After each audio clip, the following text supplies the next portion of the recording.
The storm came out of nowhere, the kind that swallowed the horizon whole and left no edge between earth and sky. One moment the plains lay quiet under a bruised afternoon light, and the next the wind rose like a living thing, howling across the grass and flattening the mesquite. Dust stung the eyes and the first drops of rain struck hard as thrown gravel. Somewhere in the distance thunder cracked, not like a warning but like a verdict. Eli Mercer pulled his hat low and leaned into the wind as he urged his horse forward.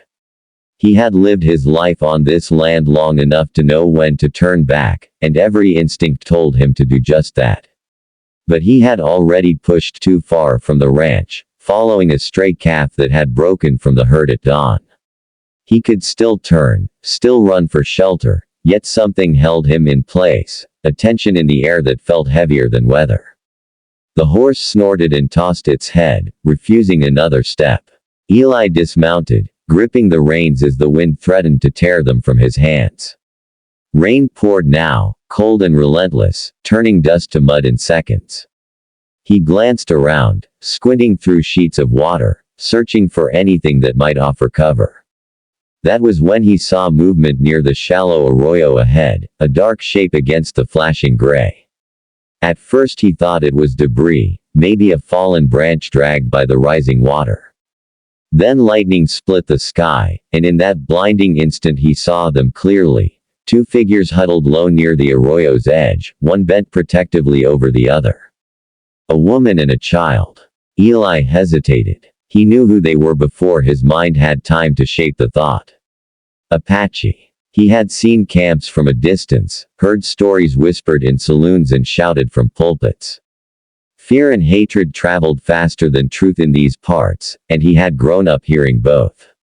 His hand tightened on the reins as another thunderclap rolled across the land. The arroyo was filling fast, muddy water rushing through what had been dry earth moments before. The woman struggled to keep her footing, one arm wrapped around the child, whose cries were lost in the storm. Eli swore under his breath. Whatever stories he had heard, whatever lines men drew between themselves and others, none of it mattered now. Storms did not choose sides. He mounted again and rode hard toward them, shouting though he knew his voice would be torn away by the wind. The horse balked at the rising water, but Eli urged it on, circling wide to avoid the deepest flow. When he reached the edge, he slid down and approached on foot, hands raised, movements slow and deliberate. The woman turned sharply at the sound, eyes wide and fierce. Rain plastered her dark hair to her face, and her clothes were soaked through. She pulled the child closer, positioning herself between Eli and the small, trembling body. Eli stopped a few paces away, letting his hands fall open at his sides. "I ain't here to hurt you," he shouted, hoping the words reached her through the wind. "The water's risen. You gotta move." She did not answer, but her gaze flicked toward the arroyo, then back to him. Another bolt of lightning revealed how close the water had come, swirling around their ankles now. The child whimpered, clutching at the woman's garment.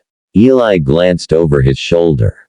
A low ridge lay not far behind him, higher ground where the water would not reach, and beyond that a line of rocks that could offer shelter from the worst of the wind. He pointed toward it, then back at them, repeating the gesture.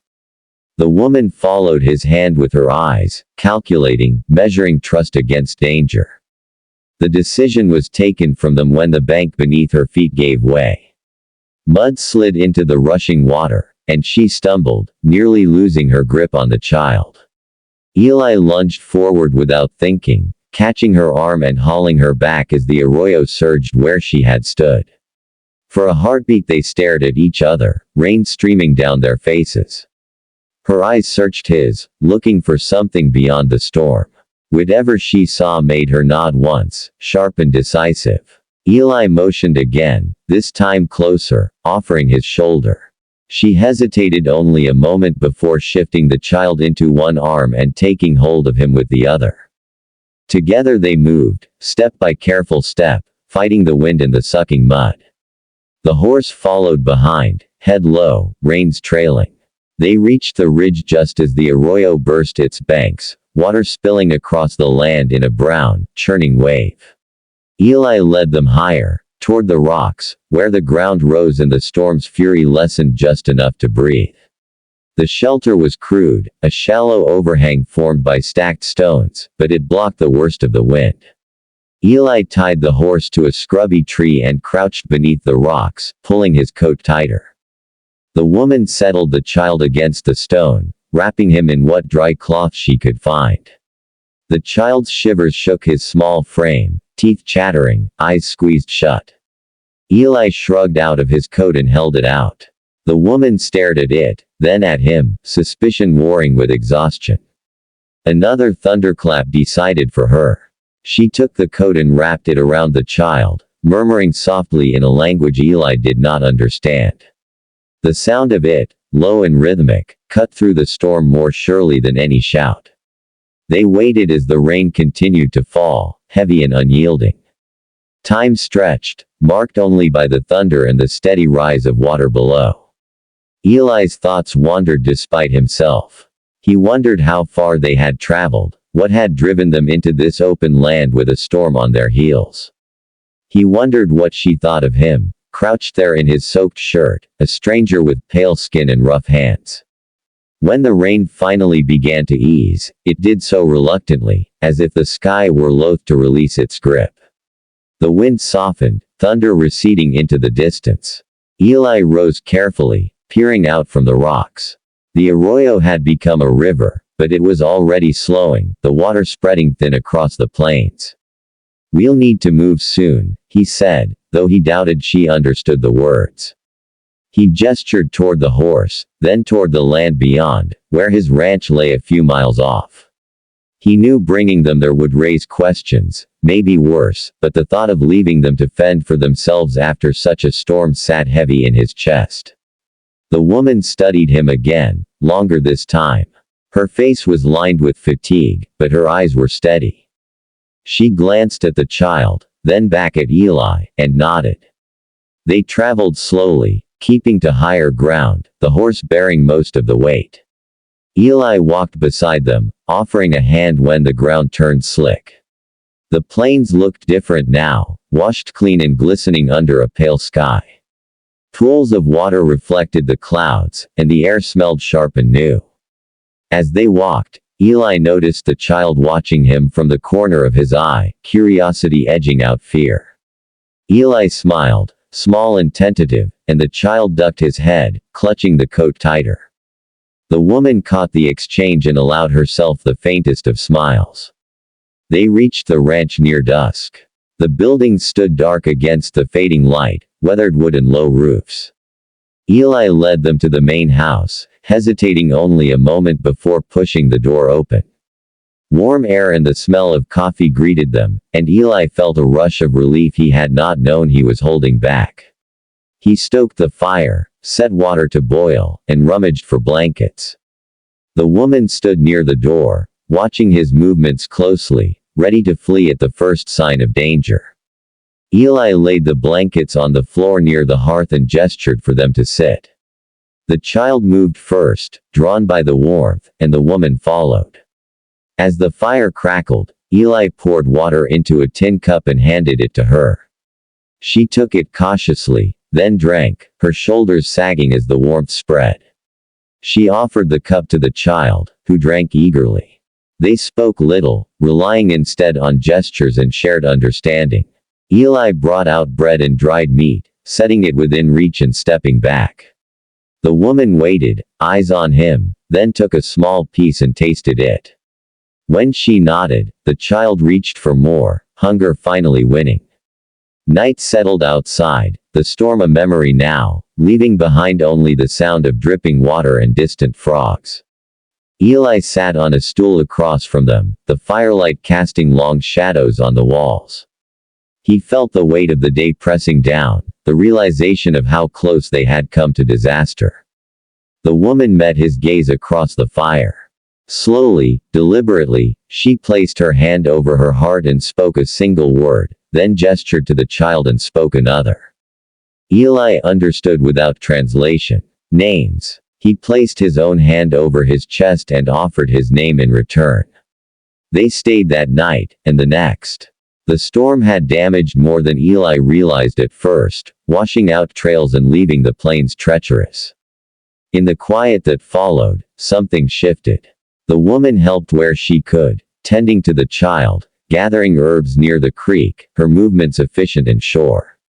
Eli found himself watching her, not out of suspicion but something closer to respect. Word would spread, he knew. It always did. A cowboy sheltering Apache on his land was not a thing that passed unnoticed.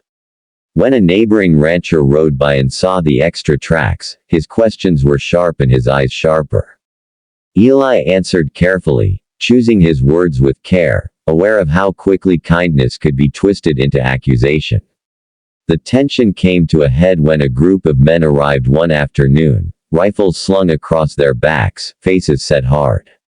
They claimed to be searching for Apache who had passed through the area, troublemakers, they said. Eli stood on his porch and met their gaze, heart pounding, aware of the woman watching from inside, the child clinging to her skirts. They were caught in the storm, Eli said evenly. They needed help. The men exchanged looks, murmured among themselves. One spat into the dirt and laughed, low and humorless. You got a soft heart, Mercer. That'll get you killed out here. Eli did not back down. He stood his ground, knowing the risk, knowing what it meant to draw a line in the dust. The silence stretched, thick as the air before another storm. Finally, with a shake of his head, the leader turned away, signaling the others to follow. When they were gone, Eli let out a breath he felt he had been holding for days. The woman stepped onto the porch beside him. She did not speak, but she touched his arm briefly, a gesture heavy with meaning. They left at dawn 2 days later, the land dried enough to travel safely. Eli saddled the horse and loaded it with supplies, offering more than he could easily spare. The woman accepted what she could carry, her gratitude clear in the careful way she handled each item. At the edge of the property, she stopped and turned to face him. She spoke softly, a string of words he could not understand, but her tone carried something that transcended language. She placed her hand over her heart again, then touched his shoulder. The child waved shyly from behind her.